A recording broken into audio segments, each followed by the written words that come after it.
chuang thabi asi zung zale kaher mi vialte kha akpekti adot nak chunga ka umte zulam zu thuk big mi mui nak chung in lam achun ka maning lo ka thi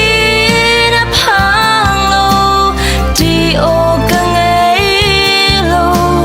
Nazareth lily bar kan cho tu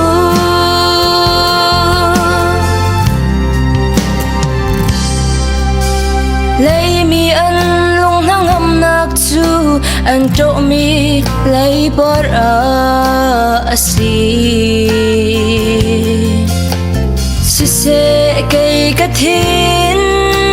lung nang am nak chu Nazareth lily zi su asi Zulam zu thuk big mi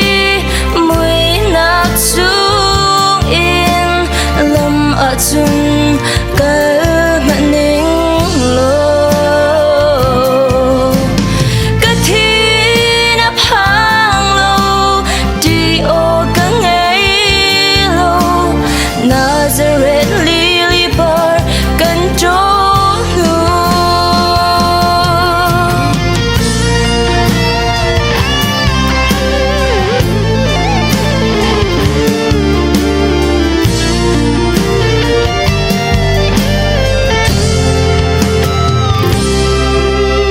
hi leya thin hem tu lei par ngày lâu in han ning lo mi sui khóa mâu di su ka nghe